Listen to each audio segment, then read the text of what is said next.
Right now, many of you know his name. Bob Wells is the creator of Cheap RV Living and the newer Your Examined Life channels on YouTube. He's an author and one of the original voices of the modern nomad movement. He's a co-creator of Homes on Wheels Alliance and the founder of the RTR. Please give a warm welcome to Bob Wells.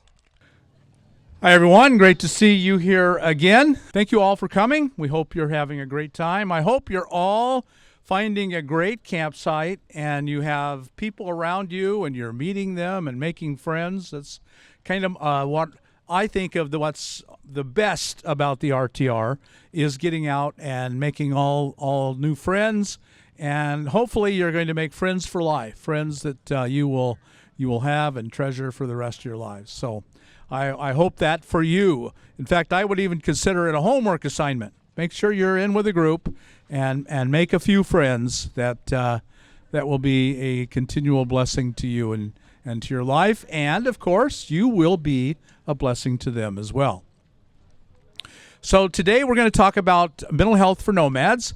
And it's really a continuation of, I spoke a few days ago, I forget when, about my journey at understanding why we are compelled to be, many of us, not all of us are here, were compelled to become nomads.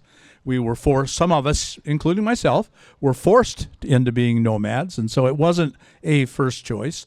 But here we are, now you're a nomad. And I think that what the vast majority of you will find or have found is that your life drastically improves when you become a nomad, particularly your mental health. Now, you won't have all the comforts you had before. You won't, it'll be a very different thing being a nomad. There'll be a lot of physical things that may not be as comfortable, may not be as good. You might kind of regret some of them, but I believe that we all mentally and emotionally, and I think spiritually, are better off as nomads, and we find that. So we'll just do a quick show of hands. How many of you would agree with that? My mental, emotional, spiritual attitude in life is better as a nomad. Quite a few. Not all, of course, but quite a few. And so I've always wondered why that was true. And I started a search, and one of the things I found was that being a nomad is what humans were designed to be. And when I spoke the last time here a couple days ago, I'm going to put that up on my channel, and so you can see it again. But the basic idea is that we are all animals. I believe we are infinitely more than just animals, but we are animals. We have a physical body. It's going to die. It's going to suffer. It's going to get mad. It's going to be sad. We're going to all go to the poop, and we're all going to do all those things. We're animals.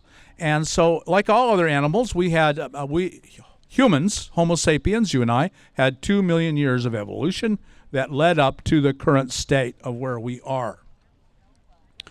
And so in psychology, in science, the understanding of evolution, and because we're animals, we were involved in evolution. Just to make it really clear, well, all we're going to talk about is science today. I'm convinced that fundamentally the universe is conscious and is in essence God, and that evolution is conscious. It's directed. It's going someplace, and it uses the tool of chance, but because it's directed, there's intervention in the process of evolution. So I try to combine the two, science and spirituality, and reconcile them in this way. So we follow the rules of science. You're not going to fly off the earth. You're held by gravity, just like everything on the planet. And we don't escape the rules and laws of science because we're human and we're spiritual beings. But I think we go on much longer. But this is just science today. Okay, so I believe that we were all part of this evolution, and you and I did descend from the apes.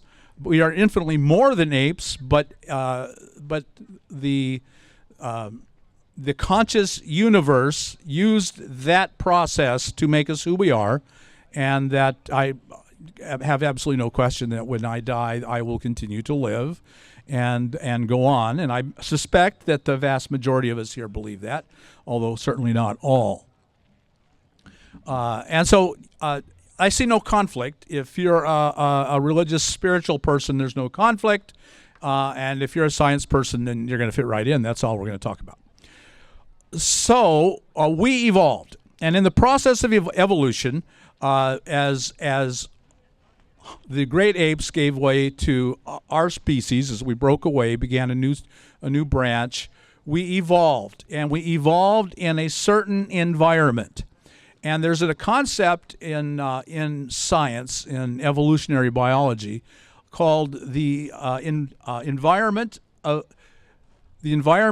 of evolutionary adaptedness. So we evolved in an environment, and the environment shaped us and molded us to become what we became. And because I believe evolution is conscious, it directed us with the end goal in mind. And so, and you don't have to believe that, but we've reached this end goal, whether it was by conscious design or just by pure chance. So no matter where you stand on the science spirituality spectrum, what I'm saying to you today, I think, is completely valid. And so we were molded by this environment to be this. And this idea of an environment of evolutionary adaptedness then goes on to say, if any organism is then removed from that environment, that it will suffer. That is what it was evolved to be in, and if it changes, the organism suffers. That's just a basic tenet of science. Has nothing to do with science or religion whatsoever. And so when we today are in a 100% different environment than we lived in 10,000 years ago. Prior to 10,000 years ago, which was probably the end of the last ice age, and all the climate change that came with that, allowed us to live completely differently, and we Homo sapiens shifted from the way we lived for 2 million years as hunter-gatherer nomads. Homo sapien was the vast majority, 80, 90, nearly 100% were hunter-gatherer nomads. And so that's where what we evolved to become, hunter-gatherer nomads. And so when 10,000 years ago, when we discovered agriculture and domesticating animals, we switched over to a completely, absolutely different foreign way of life, just like that in evolutionary time. You know, evolutionary time thinks in millions of years, and our change thought in thousands of years. And no organism, no matter what the organism, even us with our very highly advanced prefrontal cortex, can change that fast.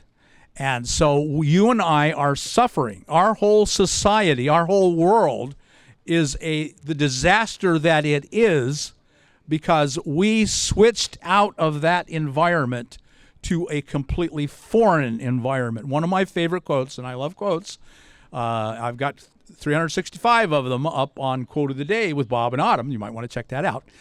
One of my favorite quotes is from a guy named Krishnamurti, and his quote is, this is pretty close to a quote, it is no measure of good mental health to be well adjusted to a very profoundly, he used the word profoundly sick society. I believe we live in a profoundly sick society, and so the less you fit in, the healthier you are. That's what I believe. And I think that's a lot. Thank you. That's one to clap for. And I think that you being here says you are on the best possible path to your best possible mental, spiritual health, emotional health, and living your very highest quality possible of life. And if you have wondered, why am I happier now than I've ever been? That's why. It's completely reasonable and scientific. So now we're not going to become, and no one is going to, I'm not going to suggest to you, there are those who suggest it, but I'm not one of them, that we're not going to become hunter-gatherers and get bows and arrows and live off of skins. You know, we're not going to shoot animals and skin them, and we're not going to go back to being cavemen. That's not going to happen here. None of us have done that. Some of us have gotten pretty close, but none of us have gone all the way back to that, and that's not the point. My point here that I'm hoping to get across is that you don't have to physically do it. You can do it in your mental thinking and your mental attitude. And that's what's changed for us. Most of us are living pretty similar, much smaller, much less stuff. But that's part of being a nomad, is living very small and independent of stuff. And that's where whatever better mental and spiritual, emotional health you have, whatever well-being you have, comes from that. The downsizing, being small. And so today I want to talk to you. I forgot my notes. I was very cleverly forgot my notes at home. I'm not driving home to get them. I think there's either 4 or 5 points I want to make about the mental shift we can make that will absolutely, to my mind, scientifically, as I'm presenting it here, if you accept it, make us, give us much better health, mental health, spiritual health, emotional health, and give us the highest possible quality of life.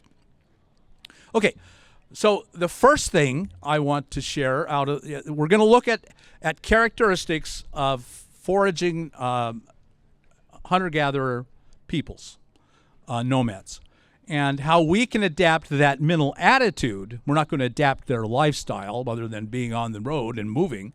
That's the commonality we will have with them. But we can adapt their lifestyle, and even if you go back to living in a home, that mental shift will absolutely change everything about your life. Okay, so basically I'm going to tell you how hunter-gatherer nomads lived and how if we adapt that, we're going to be better off. So the first thing I want to make is our interdependence. And that's what hunter-gatherer nomads were. They didn't have the modern tools. They had stone tools. They made bows and arrows and spears and atlatl that threw the spear really fast. But they depended on each other. They didn't depend on technology. They depended on each other. If there was a lion in the path, 10 hunter-gatherers with their spears and their bows and arrows could easily overcome that lion, just by there being so many. In fact, if there were enough of them, they could go and overcome almost anything. They could overcome anything. It's known that they brought down a lot of woolly mammoths, which are huge, powerful animals, and they were able to live by living completely interdependent life. And so they lived this interdependent life, which is in an odd way. And for us, we live just the opposite. We live this very independent, separated, alienated lives. And again, that is exactly the opposite of what a human should live. We are pack animals. At our animal core, we are pack animals. This is the way we should be living, in packs.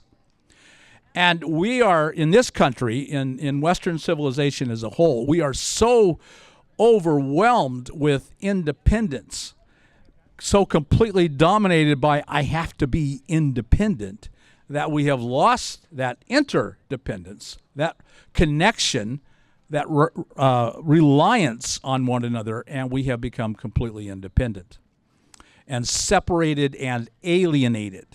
So the alienation that we each live with, that loneliness of the aloneness, and that's why it's so important for us to have a romantic relationship, because then we're not completely alone. All the barriers, hopefully, not generally doesn't happen, but in a romantic relationship, the barriers come down and you actually connect with another human being. And so for a lot of us, that's the only genuine connection we will ever have. Then we have children, and we have that connection with them. But our society still pushes against us, and how many parents are not genuinely, deeply, profoundly connected to their children? The most basic part of being human is something we're really messing up in our day and age. And our relationships, well, I'm not going to go into it, but so humans are designed to be a pack animal, very social. We are a very social animal, and that interdependence. So what a lot of you are going to think, and big part of that is that I completely relied on you. Again, let's compare this group. So say there were 50 people, which is a common, between 50 and 100 was a common size for a group, a tribe, a band, as they're commonly called. And so the question is, so how big were they? They would be 50 people. Probably a maximum of 100. All of our studies have said 100 is the most people you can know well, be actually connected with. You know everyone's names, you know what they're like, you know their strengths and their weaknesses. You have a deep connection up to 100, and that's about the max. That's why nearly every group size revolves around the Roman centurion, 100. He had 100 men under him because he could know them all. He could know their strengths, their weaknesses.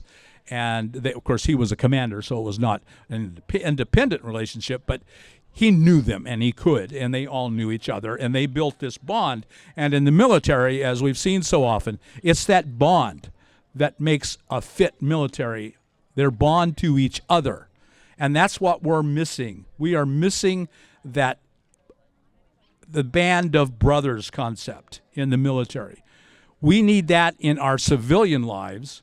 But because we are so independent, we don't have it, and because we don't have it, we suffer, and we live in a profoundly sick society.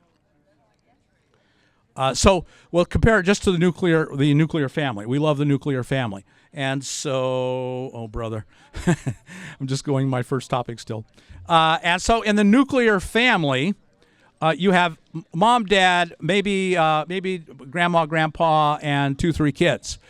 So you break off, you're going to live alone. You're independent. And so you leave, and all you have as tools are your knife, your bow and arrow, your spear.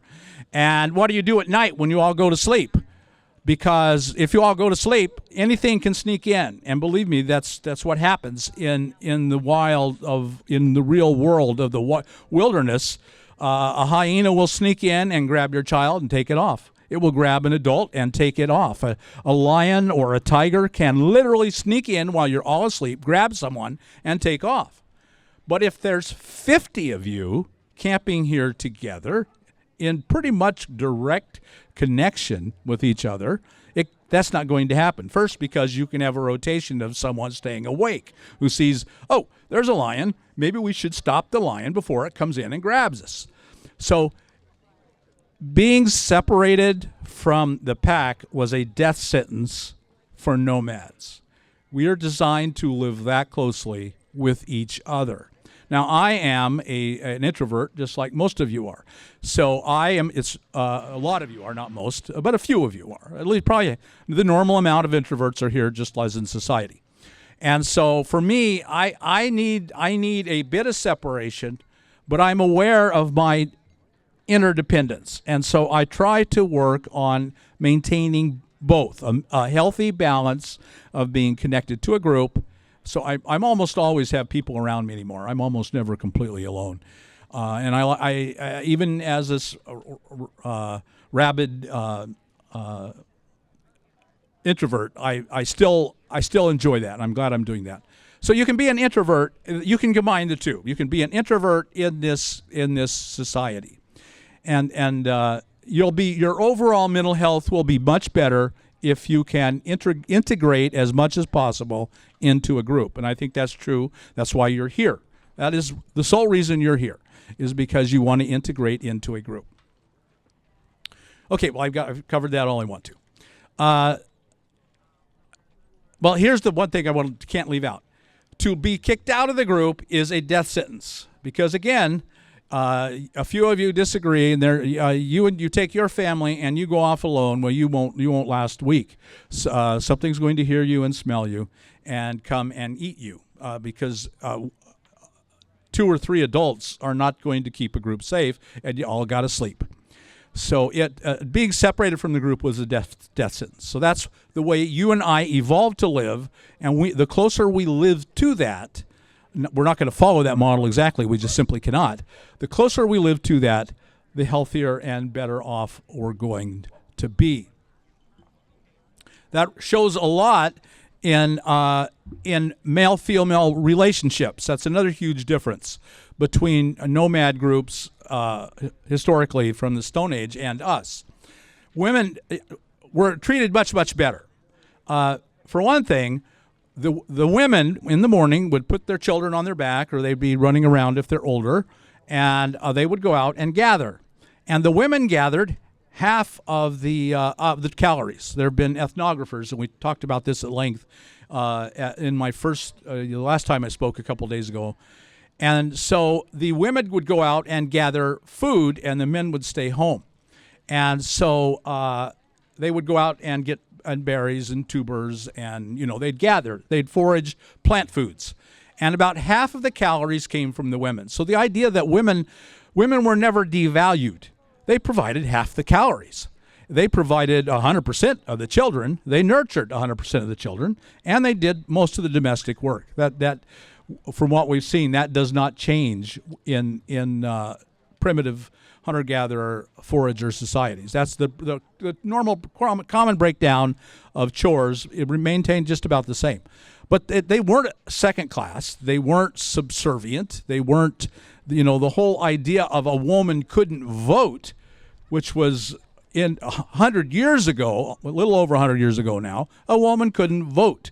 Well, that would never occur in a hunter-gatherer society. They recognized the contribution of women, and they absolutely had to have it. If they stopped going out and gathering, they were all going to die.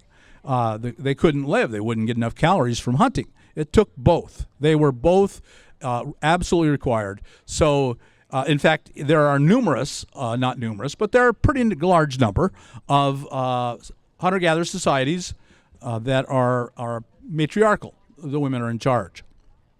And I personally believe that is a far superior system. And so that is a pretty common thing. So they had a completely different attitude towards women. They also had a completely different attitude towards child raising. Today we have a common idea, and this was the idea when I had a couple of boys, and when we raised them, this was the common idea. The psychological term is, what is it? Cry it out, CIO. You put kids down and you let them cry it out.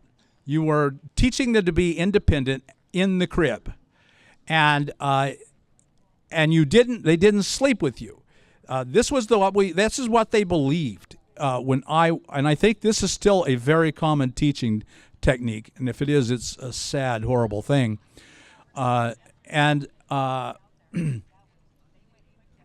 So we would put our children in the crib. They wouldn't just keep sleeping with us, and we would.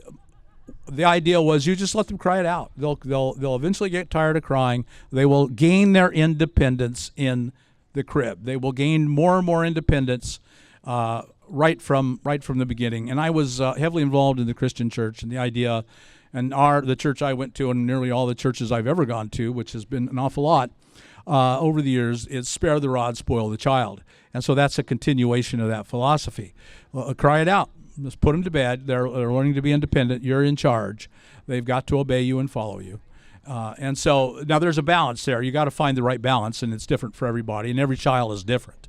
And that is, fortunately, that's basically what's being taught more and more today is you adapt to your child. But there's this concept of secure attachment, and that concept of let it cry them out, put them in bed, don't coddle them, just let them go. That is going to lead to an insecure attachment, which is going to lead to very unhealthy adults. And that's where we are. We're living with a whole world of very unhealthy adults because they have no secure attachment. Secure attachment psychologically, if you're not familiar with the idea of attachment theory, that's what it's called. It's that as a child, as an infant, as a child, starting in infancy, going on, you either learn to become secure in your relationship to the adults in your life, your parents primarily, and then to other adults around you. It will spread out. If you become securely attached to them, you know you're safe. You have a life you trust and people you trust. You can then go out and explore and gain your independence. So In fact, by doing this cry it out idea, just put them in the crib and ignore them, unless they're dying. That's about the only exception. You're breaking their ultimate independence. They don't gain a secure attachment, which gives them this foundation stone from which to go out and leave you. They know they can always come back. They know you will always come back. That's the security that you're their security blanket. And if they don't get that as infants, and then you continue that kind of thinking in raising them, they'll never have it, and they will go out and they will be alone and terrified, and they will never be able to form secure attachments. And that's been shown and demonstrated. This is one of the most well-established psychological ideas going. So the living in these groups, to be kicked out of the group was a death sentence, and children were raised to be very, in a sense, dependent, and out of that dependence came a foundation that gave them great, great independence. It's the path to independence. And so now we'll move on to the next topic in the not much time I have left. The topic will be government, or how did they run their society? And so because ultimately they ended up with all this independence in a hunter-gatherer society, almost no one could tell anyone else what to do.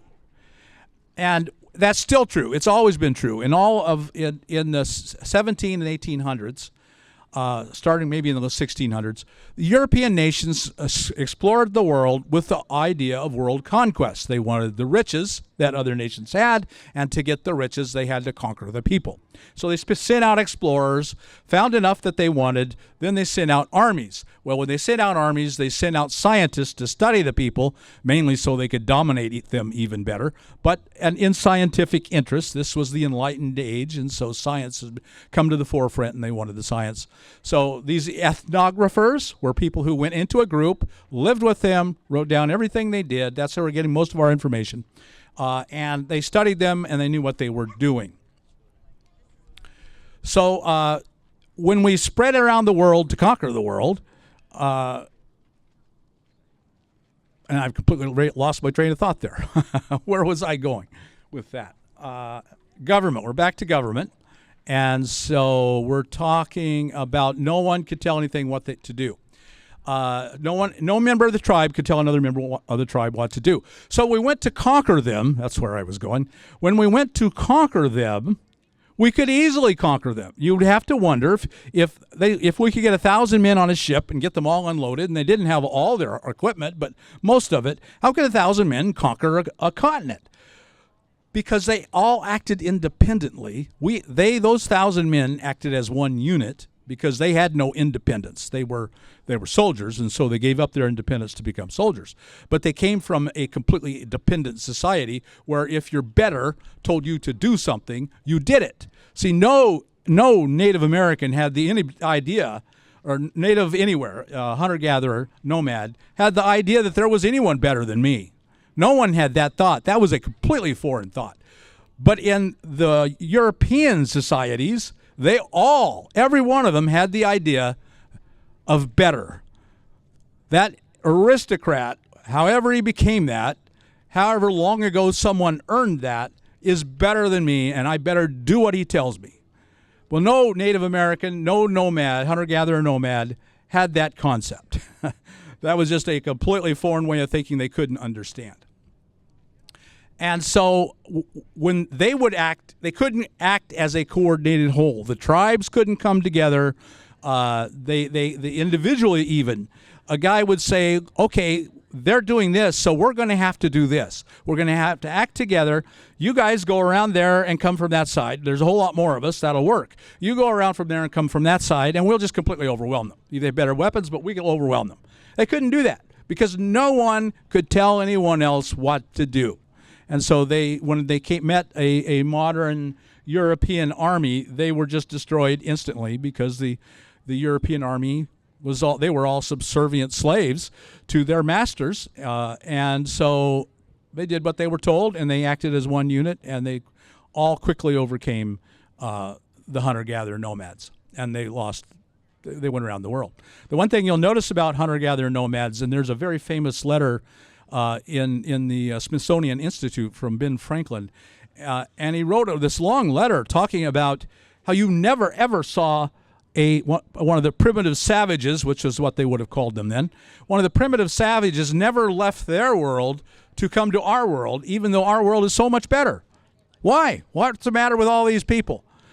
And that's just the truth. We have to force them to adapt our lifestyle because we are a profoundly sick society, and they are living the way nature, and by nature I mean God, because to my mind nature is God, they were living the way nature designed them to live, and they were living happier and healthier. And the more they strayed away from that, and eventually they did, so in the after 10,000 years ago, nearly all of us did, although there were still a few bands that stayed faithful and still lived well. This letter, you can download it, you can look at it, you can go read it. He just couldn't believe that you would never find one of these primitive savages who would willingly leave their society if they forced them to leave. If they made them slaves, we were so much better people than they were. We made them slaves. That's how good we were. Now no one in their society could tell anyone else what to do, but we would make them slaves and property, and they would lose 100% of their rights. So that's how much better we are than they were. So much smarter. And so you wouldn't find any of them that came almost ever.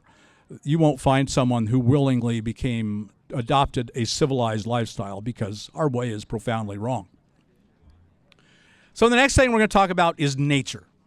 So hunter-gatherers, and this is probably the single most important thing, and the one you can most relate to. Hunter-gatherers lived 100% of their time in nature. They did not have any buildings. They would build, because they were always on the move, they had to keep moving. Why were they always nomads? Why did they have to keep moving?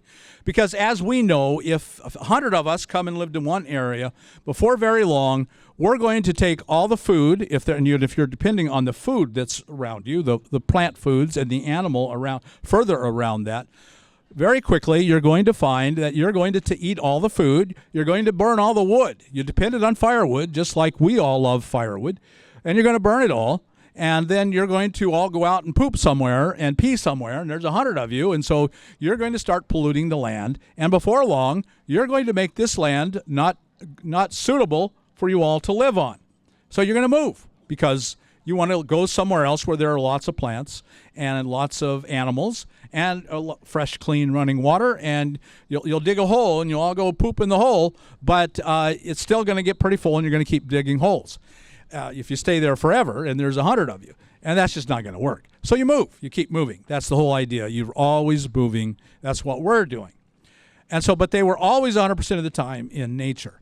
And you moved with the seasons, because if it got really, really cold, you might freeze to death, and you're burning up all the firewood anyway. And so you would move with the seasons. If it got cold, you'd move to where it was warm, just like every one of you has done. We've gone down to the desert when it's warm. We're going to go up into the mountains when it gets, you go to the desert when it's cold, and you go to the mountains when it's warm. And that's exactly what they did. So they moved constantly. They couldn't build homes. It was just a complete waste of time and effort to build any kind of a permanent structure. So they lived in simple, crude wickiups, buildings they could, structures, tents, huts, grass huts, caves. If they found a great cave, they'd all move right into the cave. That's the ultimate security. And so they took those wherever they could find them and built them out of whatever they had. And so they just moved constantly. And that's why this nomadic movement. And because they had to move constantly, you had to take everything you had. They had not domesticated dogs or horses yet, or any kind of an animal yet. This was the last 2 million years. And horses we just barely domesticated when we started 10,000 years ago. Dogs, we think 50 to 60,000 years ago, we domesticated dogs. Dogs are readily willing to be integrated into human life. And during a time of famine, the humans would have food, and they'd come around and gather the scraps. And before long, that coming around to getting scraps became, a relationship, and then became domesticated dogs. So, but they had no one to carry everything. Everything they had to put on their back. So this idea of living super light and simple was a nomadic idea that was forced upon them. They had absolutely no choice. But then it became a wonderful thing. They had no burdens by things. They were not slowed down by them. They were not controlled by them. Again, that's independence. You and I are completely dependent on a job to give us money so we can get a house. They didn't have that. We are the slaves to this. There's two kinds of tyranny. This is probably the most important thing I can say. There are two kinds of tyranny. There's political tyranny, where one person says, I'm better than you, I'm going to run your life for you. And everyone here hates that concept, and we just live our whole lives in fear and hatred of political tyranny. Rightfully so. We are created to be independent. And however, we miss the second kind of tyranny, which is the tyranny of the marketplace, the tyranny of the dollar. So what this country and a lot of countries have done is they don't mess with your political freedom. They won't do that because they know you'll resist and fight, and that'll be a battle, and it'll never end. They don't fight that. They give you independence in every way. And in the United States, we are as free a nation as ever has been or ever will be. And it's amazing and it's wonderful. But what they do then is they keep the dollar. And you become a slave to the dollar. And every one of us here, whether we want to admit it or not, are slaves to the dollar. Our whole lives are dominated by the need for another dollar to buy a house, to keep up with the Joneses, to listen to the more and more advertising and do exactly what the advertising tells us to do. We are all slaves to the dollar. We don't do what we want. Most of us here got up every day and went to a job, probably, not always, but probably a job we didn't like, we didn't want to go to. I did my whole life. Went to a job I didn't want to go to. Probably a lot of you have done that. If you have found the jobs you love, you're the rare exception, and that's verifiable and provable, and I'm not going to do it now because I don't have time. But most of us have not lived the lives we want. We didn't make our own choices. Every day we did what we were told to do. And so we're the slaves. Whether we know it or not, we are slaves to the dollar. And we are willing and glad. And when I tell you you're a slave to the dollar, that idea, if you tell this to the whole population as a whole, they will resist it. They'll call me a liar and a crazy person, and they will then gladly. If I suggest, let's take the shackles of the dollar off our life, move in a van, live as cheap as you possibly can, you're still a slave to the dollar. All of us are still slaves to the dollars. It's possible for us to break it. But be as little a slave and have as much independence as you possibly can by not fitting into society, living as teeny tiny as possible and as small as possible. You can have the maximum amount of freedom and break as much as possible of the slaves of the chains of slavery to the dollar. And so that's a really, I think that the two types of tyranny is a very important concept I'm very delighted to share with you today. These people lived their entire lives in nature, and so that's the environment of evolutionary adaptedness is in nature, absolute minimum amount of possessions, maximum ability to move. That's what humans evolved to be. Complete interdependence, and that's what we were designed to be. You, by being here, have moved closer to your environment of evolutionary adaptedness, as close as you can get. You're as free from the slavery of the dollar as you can be. You are as holding as minimal. Most of us, not all of us, some of us hold more stuff. You know, we could get rid of a lot more, but we like our stuff. I like my stuff. I like my stuff a lot. I treasure my stuff. But I know it's slavery. And so I go out and I gather it back in again. And I say, look at my life. I'm a slave to this stuff. And then I get rid of it. And that lasts for a while. And then I go out and gather it back again. There you go. Confession. Bob's confession. Don't ever tell anybody I said that. That's very important that you never ever tell anybody I said that. And I suspect there are a few of you who have done that journey as well. And you look around and you think, oh, I got to get all this stuff. I got to get rid of it. So we are designed to live in nature and as tall, as small, and tiny as possible. And that's why the tiny home movement is thriving in this country. If you're older, most of you are older, a lot of you are my age, and so you remember in the 70s the Mother Earth News. Oh man, I love the Mother Earth News. I just treasured it. It was a long time when I owned every copy of the Mother Earth News. Well, it's the exact same thing. That's the exact same thing. And that is going back into a piece of land and cultivating it. And you're not free, but you're infinitely freer in that way than the slaves are that are living around us in complete slavery to the dollar. You've at least made steps to nature and breaking the slavery and living tiny. So I think, if you're here, you probably remember the Mother Earth News. And so I loved it. And I loved the whole back to land. I loved the mountain men who just walked away from everything with nothing but their gun and their knives and their know-how and their guts and lived in the mountains. And I just loved that. And even then, they weren't free from money. They had to get the pelts, and they had to go and trade the pelts. They had to get some money, and they had to buy flour and coffee and wheat and so on. They were still slaves to money, but they were as free as they could be. And the Rubber Tramp Rendezvous is modeled after the Mountain Man Rendezvous, where the really truly independent people came together because you got to have people in your life, and you got to come and share your life and have a good time. That's what this is. This is the Mountain Man Rendezvous, lived all over, except we're not on horses or on foot. We're on wheels. All right.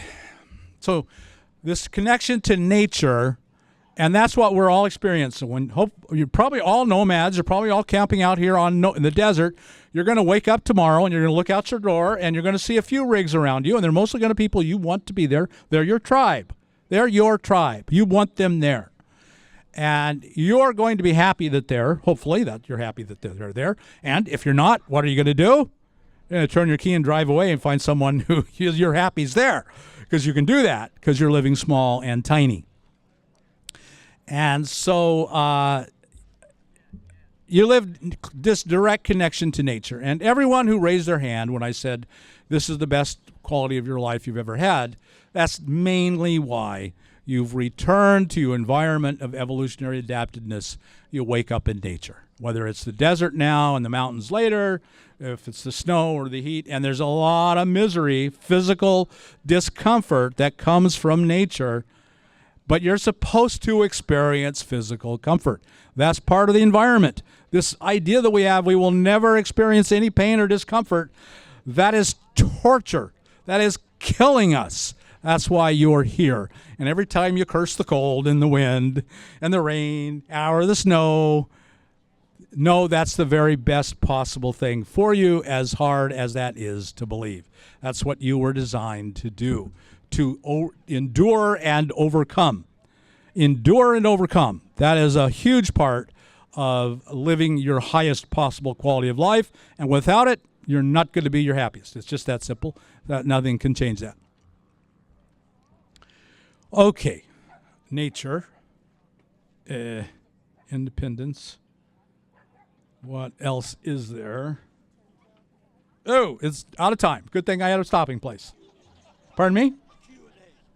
All right, now we're going to do a Q&A. I got as far as I was going to get, and that's what I had planned to do. So, following the plan. This is all going to plan, believe me. And I'm sure I'm the only one here like that. Any questions? Okay. One behind you there. Sorry. Check.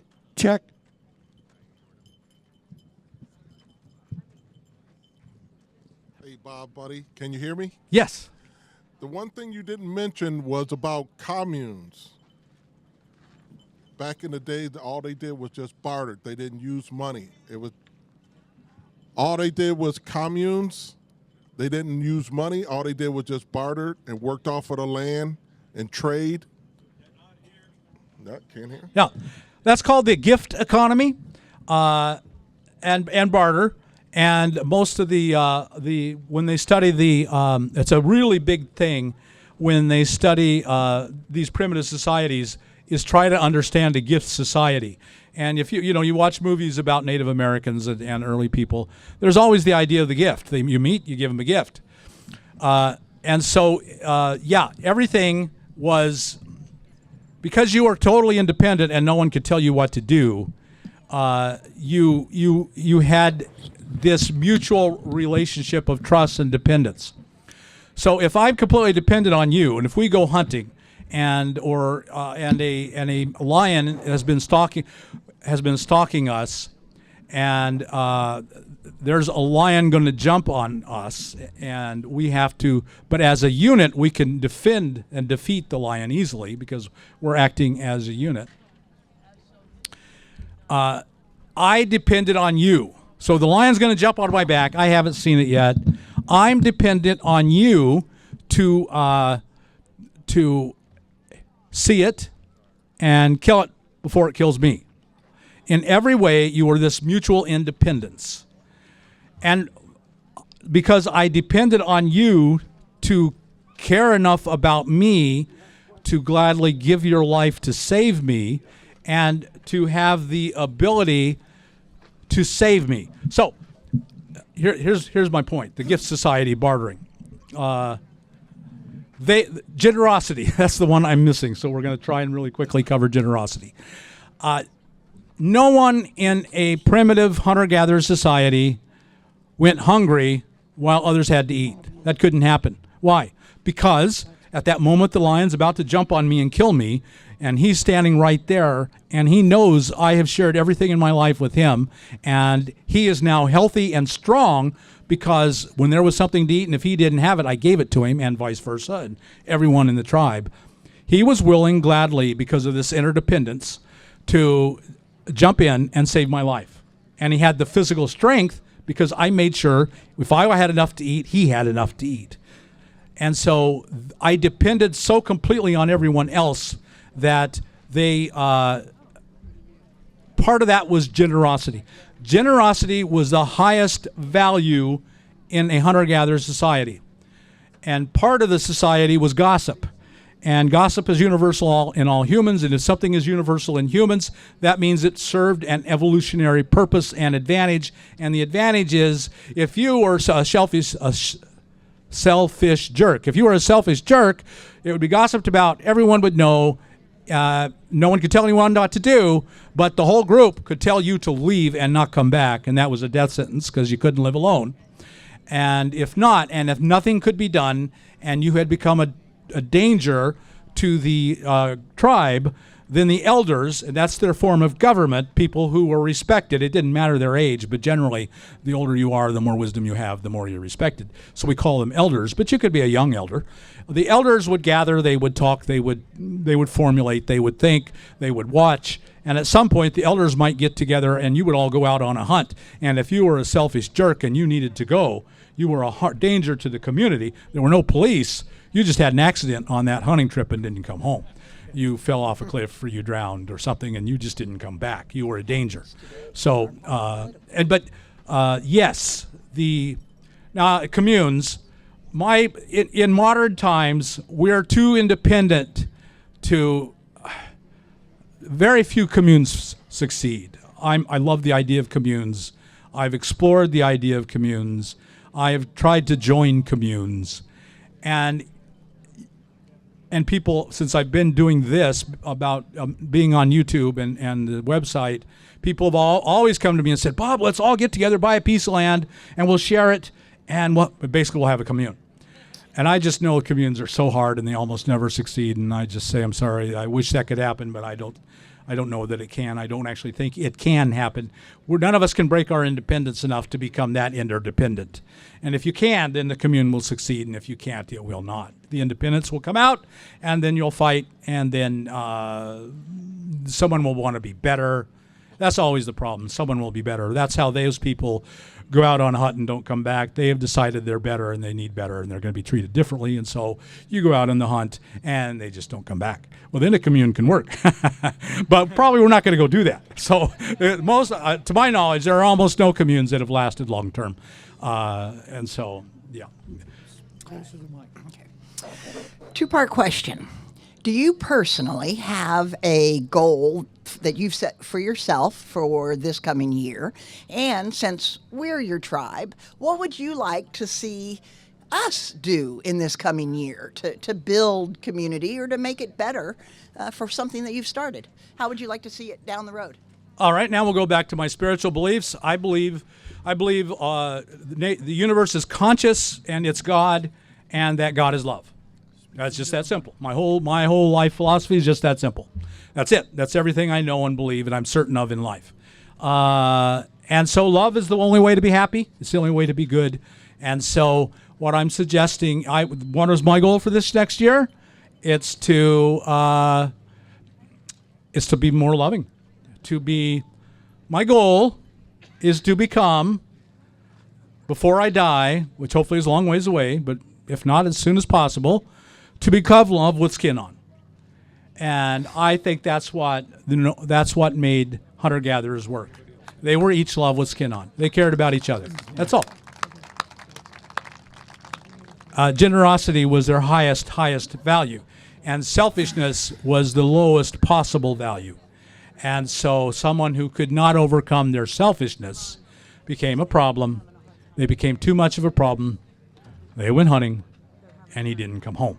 If the selfishness had risen to the point where it was harmful. Now, today we have laws, we have governments, we have police, and we know how well that is working. So I think their system was much better. Statement and a question after this. To realize how long we've been doing something, like 10,000 years civilization, I break it down into, say, to simplify it, 240,000 years of the species translated into a 24-hour clock. And then that 10,000 years that we've been doing civilization is only a matter of, is less than an hour. Yeah. It's probably about 10 minutes. And then since technology come out, is less than a minute. And since the nuclear age is a matter of seconds. So if you break it down into a 24-hour clock, you realize how short of a time 10,000 years is. Yeah, and I think of what I talked about also in my last talk was the triune brain. One more. Nature doesn't start over again with every species. It builds on what it's already done. So in us is a lizard brain. At the very core are all the attributes of a lizard are in there, and then above that are all the attributes of a mammal, and above that the prefrontal cortex are all the attributes of Homo sapien, you and I. And so that lizard brain is not hardly any different than it was in the lizard or in the dinosaurs. Literally, truly, the dinosaur is in there and living. And so 10,000 years has no impact on that lizard and that mammal. When someone cuts you off on traffic, the rage comes out because that's what happened to the lizard and the mammal. And so that's not gone. That's still there. And for a lot of us, the prefrontal cortex is enough, but for a lot it isn't. And so the rage takes us and controls us, and we become selfish jerks. So yeah, 10,000 years is not enough. I've read a couple of your books and been listening to you for a few years, and never able to discern. This may be a personal question of what you did for a living when you had to earn a living. Oh. What form did that take generically? I had a very highfalutin job. I was really somebody. So I was one of those guys you were supposed to look up to and admire. I worked in a grocery store. When I was 16, I started as a bagger, and my father was a Safeway store manager, was all his life. And so I went to work for Safeway as a bagger when I was 16. That was in 73. And I worked in a grocery store all my life. So, yeah, not very highfalutin at all. Thank you, Bob, for all your sharing today. My question goes back to interdependence and being raised to be independent and not secure, having that security feeling. And I feel like I have this really strong antisocial aspect to me because of that kind of upbringing. And I was wondering, are there especially groups in this nomad community that will be supportive of those of us who really have a hard time getting outside of our introversion and isolation? Well, I think the key is to find a group, be as close to them as you can be, and for all of us that's going to be different. Push your comfort zone. The whole thing is to push your comfort zone. If this is as close, I mean literally physical closeness to a group, if this is close as you can park that close and try to keep progressively move closer. And then if you're too, and now I understand, I completely understand. 20 years ago, I was very, very introverted. When we first started the RTRs, it was at the end of the RTR, the first one, there were only 45 people. The first RTR, I was just devastated mentally and emotionally from that constant contact.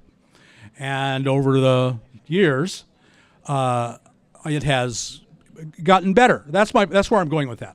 It's going to get better. You will be more and more able to adapt to people. You just have to push yourself beyond your comfort zone. And I think any group will accept you with their as someone who has to stay on the outside. And so I'd say any group. And really it's up to you to force yourself out of the comfort zone more and more and more as you can. And I would expect it to take years.